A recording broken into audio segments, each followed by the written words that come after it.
Buongiorno a tutti, la presentazione sarà in inglese con un po' di accento italiano, okay?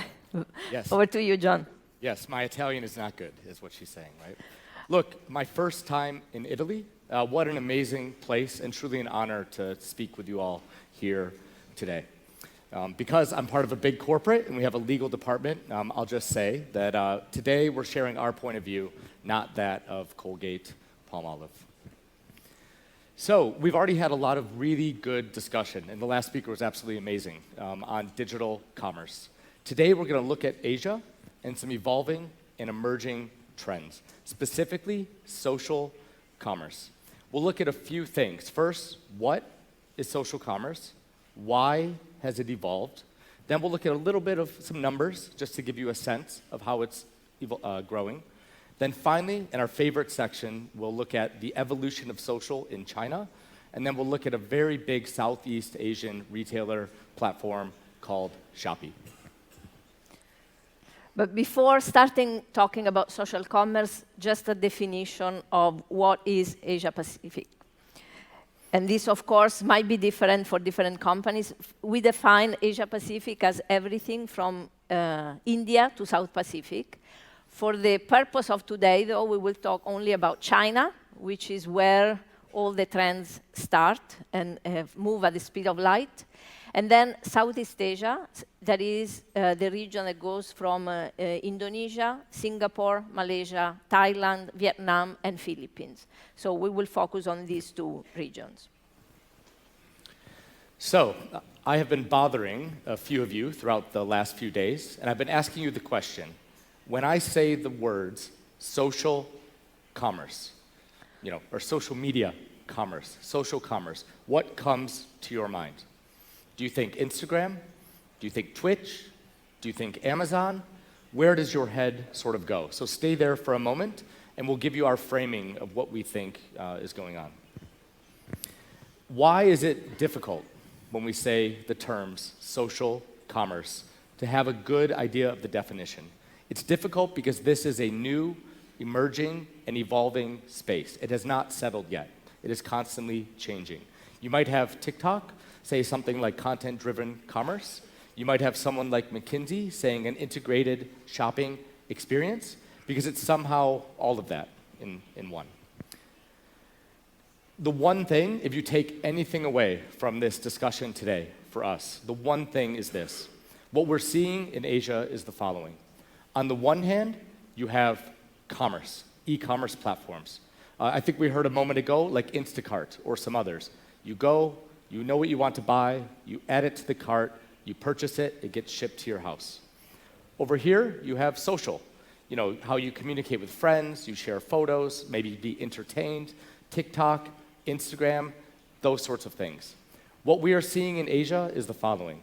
On this side, on the e-commerce side, the platforms themselves are building out the functionality that is similar to social. Short-form videos, live streaming, following creators, liking content. On this side, on the social side, we're seeing like the TikToks, the Douyins, the Instagrams. They're developing their own commerce models, whether it's a shop or something else. So those two worlds that were like this are doing this. They're really doing this. How far they go, we will see, but it's not separate anymore. It is becoming one thing. So that's sort of the framing. And again, that's our key takeaway, that those worlds in Asia are doing this, right? Why? And we've heard a lot about Asian consumers, I think even in the first session, but we see two primary factors. Of course, there's more, but two primary factors. One is that that consumer behaviors are unique and evolving in Asia. And two, as we sort of just mentioned, that the commerce platforms themselves are also changing. To talk consumers for a moment, I don't need to say it so much. We heard it a few times. We have the highest penetration of internet and mobile in the world, in Asia. We spend the most time on social media. So the consumers are truly unique. But I think, as Sara will mention a bit later, maybe not as unique as we sometimes think. And look, I'm gonna give a personal example, a little bit of an embarrassing one, but a personal example of how this has actually influenced me over the years. So look, when I was young, not too long ago, right? When I was young, not too long ago, I'm really into trading cards. Trading cards, I'll explain, are figurine that you actually trade. You don't put on the album, but you trade. Mm-hmm. Yeah, and really this is true. I have two daughters. Disney trading cards, right? When I was young, you might go to the store, you look in the window, it's fun, but you pick the card you want. Then you have an eBay, you have an Amazon. I can go online, I find that card, I add it to my cart, and maybe it shows up. And this is absolutely true right now. I go on TikTok, I watch live streaming or short form videos of people opening packs of cards. It's fun. Do I have that card? Do I not? Is it a rare card? Is it one that I'm missing? It is really entertaining. I'm going there to be entertained. But because of that experience and that emotion and that feeling, I cannot help myself. And my wife keeps telling me, stop, stop, stop, but I cannot help myself. I go and buy the same cards, I take it home, and I open them, right? So this is quite typical of Asian shoppers. These are very sophisticated and advanced shoppers with very high expectation. They shop because of the content that is enticing, and most importantly, that explains thoroughly the product. What is the value of that product or that brand? So this content, think about the unboxing experience that we've seen. We've seen the lady showing products in 2 seconds. But think also of the how to use a product, the before and after of that use. All this content is what drives shopping. And another very important trend that we see is the creation of communities. Very fluid communities. We saw segmentation on social demographic. Well, here now, in the commerce space, so in e-commerce platform, you start to be able to create communities of people that like trading cards, communities of people that like the same live streamer. So through hashtags, through likes, we can now identify audiences based on what they're like, what they're interested. So it opens completely new perspective on how we target on e-commerce. And to touch the second point for a moment, the platforms themselves are evolving. We already saw a moment ago an example of live streaming where the woman, 3 seconds and then hits the product away. So of course there's sub-formats, but live streaming is one we'll spend some time on today because it is the largest driver and contributor to GMV and revenue that we are seeing. So of course, we're not here to tell you that next year social commerce and live streaming will be big in Italy. But the trends and the reason why this is becoming big is because of human behavior and what people are interested. And the same human behaviors we start to see in people in Europe and Italy. So of course, we need to be prepared and start being provoked by what if this become big? Or what if we have to start to be prepared to live stream? And this is my question. Would we know how to brief a live streamer? We've been used to brief agencies and brief maybe influencers, but it's very different to brief a live streamer. Would our legal department even allow us to do live streaming? So all that thought, because we'll talk more about that. So next, I asked John to keep it simple. We're going to see some numbers, mainly revenues and growth in Asia. Very simple, and the point of this, because it's very hard sometimes to estimate how much revenue is actually being driven by social commerce. China is the biggest. So when we say look to China a bit for where the industry is going, China's the biggest, rest of Asia Pacific second, but maybe another important takeaway, it's not non-existent in the rest of the world. And also, although the point is well taken, that we cannot necessarily predict the future. It's constantly evolving. We're not sure which way it'll go. But predictions for Asia, at least for 2025, suggest social commerce will account for something like 30% of the overall e-commerce revenue for the region, with a really, really high CAGR. So let me ask you, what social commerce platform drive revenues in Italy? Who thinks there is something happening already, driving revenue? TikTok, not yet. So you can't yet buy, but and we're not going to ask the next speaker if they're launching it, but who knows, right? In TikTok in UK, yes, you can already buy. This is my Instagram. And next Monday at 7 p.m., I'm going to join a live shopping event. So I will be able to actually buy on Instagram. Still embryonic, right? I need to actually subscribe in order to join the live streaming. It's very different in Asia. But it's starting, okay? And you can actually buy on Instagram. So we're going to deep dive on 2 case studies. One is Douyin China, so the TikTok of China, and then talk about Shopee in Southeast Asia. Yeah, so it's kind of a cliche, a little bit, but we often say China is 5 years ahead of the region. We can look to China to see 5 years ahead. It's unique. So I can't say every market will evolve in this way. You're probably already familiar that it's very unique. It has the largest social media user base in the world. This is partly driven by all-in-one applications, if you've heard of WeChat or some of the others. Fun story, I was actually there. I was living in China when WeChat was developed, when it was released, when it was adopted. And there was literally, it was almost like within a month, suddenly, if you don't have WeChat, you are not going to the party. Your friends are not talking to you, right?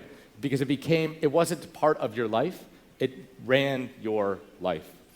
And one note on influencer culture. It's big, it's unique, and to Sara's earlier points about communities, audiences, it's all wrapped up into one. And there is a very interesting implications that we want to leave you with. Think about this. We are trained to think about the funnel, right? With your awareness, interest, purchase, loyalty. What is happening is that this funnel is being collapsed. In the same platform, you can become aware of something new, get all the information you need and also the experiences of others, and buy, and like it, and become a fan in the same platform. This is being collapsed. There is no linearity. Everything happens at the same time. And think about the implications for your organizations. We're going to talk about this. Yeah, and within social itself, you have a couple of different things going on. We even saw a moment ago some of those reflected in the last presentation. You have content. You have to create entertaining, creative, and effective content to drive that consumer interest in some way. Then you have different types of things like search. If you drive that interest, can they find your shop or your brand and then go and finally buy the product? And then, of course, as we said, the new functions and the new formats by which you would do that selling, such as live streaming. Live streams and short videos are the most consumed formats in China. Here's a few examples behind us on a few of the platforms. And it is the case. We do consumer visits. I visited a few homes of consumers in like Shanghai or Beijing. They will literally say, oh, I was on Douyin, I was watching a very interesting video, I saw a glimpse of this product. But I didn't know much about that product. So I go over to Red, which is Little Red Book, on the other side, which has a bit more information and detail. I find out the ingredients, I find out how to use it, and then now that I'm knowledgeable, I go and complete my purchase. And this is my favorite, probably, sentence of the presentation. Unfortunately, we cannot claim that we created it. I think it was one of our Chinese colleagues. But it's sort of evolving in a way from a person in search of a product. I need to go buy fruit or bread, and I go and I click buy, to a product in search of a person. Because that person did not start there intending to purchase. They started because they wanted to be entertained, they wanted to be informed, whatever that other reason might be. And the numbers are huge. Okay, this is Douyin China. Last year they closed with $335 billion revenue from virtually zero 5 years ago. Look at the user base, 750 million regular users, and it's projected to grow next year, so this year, to around $500 billion. And of course, you're all thinking, yes, but e-commerce is small in Italy, and yes, we're not really so developed. True. Yet, we saw before that for our FMCG products, e-commerce around 6% of total revenues. But if we take every product, so not service, every product sold in Italy, for 100 euros sold, 11 are already bought online. And half of Italians between 18 and 64 years of age, half of them buy every week online. So this is prime to become bigger than what it is today. Everybody's on social. I challenge everyone to think we're not on social media. And companies, we are all investing in social media. Around 20% of the advertising spend goes into social media. So yes, it's small, yes, it doesn't exist, but there are all the trigger points that I think we cannot ignore, and we need to get ready for this to become big.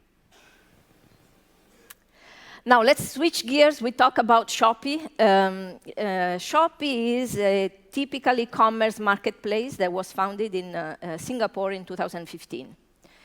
In 2019, I was working in Asia. I was working on e-commerce for the region, and I tell you, it was still very small. It was actually difficult to get the right attention from the marketing team and the commercial teams because it was small. And because we are wired to prioritize based on the present. And we heard it before. We live in a world where it is more and more difficult to predict the future looking at extrapolation from the past. Fast forward, last year, Shopee is the largest e-commerce player in Southeast Asia. And this is a market, let's say, with around 600 million population. They already have 200 million active users that are very, very engaged. They spend the most time in the app. When I was there, this was mainly an e-commerce platform, but brands that were selling on Shopee had full transparency of the visibility of the journey. That means you could actually see live how much you're selling, your revenue, and how that revenue is being generated. So if you run a campaign on Google, I can immediately see how that campaigns drive product views or brand store views in Shopee, how much of those views are converted in click-through, add-to-cart, purchase, and what's the basket size. This is the paradise for any marketeer. Now Shopee is blurring into social and live streams. Yeah, so like Sara said, it started off as a traditional e-commerce marketplace. They've now invested heavily in building out functionality on their platform, things like live streaming or short video formats, those sorts of things. And a few stats from them. 30% GMV contribution from live streams for their major brands. 10% growth in live stream orders year on year. 4 times growth in live stream views. So that maybe they're not getting that direct purchase, but they're influencing, because in a way it's branding to some extent. I might just tell one story. I was going to tell it later, but I'll tell it now. I attended the Shopee Summit, and we heard another major brand speak about their investment into live streaming. They're building in-house production houses. They're hiring in-house personnel that will stand, not putting them in the brick and mortar, but taking that same information, putting them in front of the camera for hours and hours each day. And maybe if that comes here, some of you need to be careful because they make their executives live stream at least once just to get the full experience. A live stream is embedded across the platform. So before I have to actually sign up if I want to attend that brand live shopping. In this platform, you get live stream clicks across, of course, for the big campaigns, right? You know, all know 11/11 and 10/10 and so on. Live stream is big.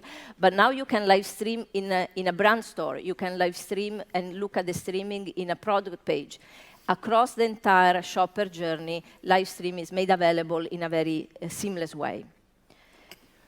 Not only is live streaming becoming sort of available across all parts of the journey, normal features and functions like discounting, direct to buy, they're also building out so altogether this becomes one really sort of revenue generating commerce machine. In addition, they're anticipating a lot of business and brand needs.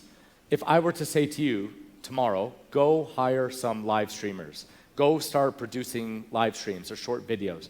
You might not know what to do. They have built out separate revenue streams for themselves.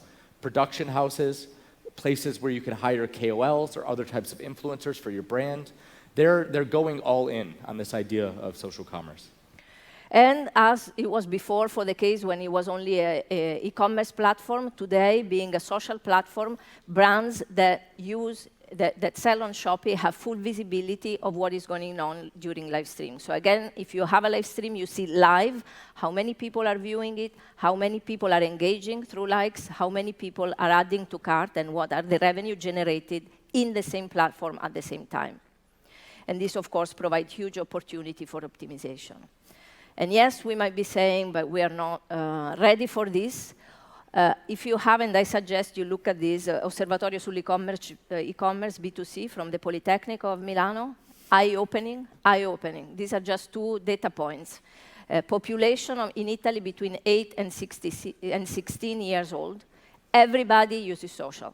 Everybody has a smartphone, and the vast majority already use streaming, uses Twitch. Twitch, we all know Twitch, Amazon owned. Amazon in the US has already embedded live streaming in the platform for shopping. So in the US, actually brands can start to live stream on Amazon US. Safe to bet, eventually will also cross the ocean. Another thing I wanted to share, next door, this is Spain. In Spain, there is this platform that launched a couple of years ago. It's called Miravia. Is Alibaba owned, and is actually the Shopee of Spain. We're simplifying. It's a marketplace where brands can open their own stores and own their own content. Okay, so commerce. Primor, this is an example of a brick-and-mortar perfumery chain in Spain again. Brick and mortar, but they're activating social, like I think they're best in class, with also streaming content that doesn't drive to purchase in the social Instagram yet. But again, look at the triggers. We have signals that this might become big here. So summaries, before we go into some takeaways, I think it's important to talk a lot about the implications of the organization. How do we manage these within the traditional organizations we have in the company? This is a big challenge for us. Yeah, and I think going back to the original, the one key takeaway about the worlds merging and the funnel flattening. And these are not hypotheticals. We, and our teams are really having to grapple with these issues every single day.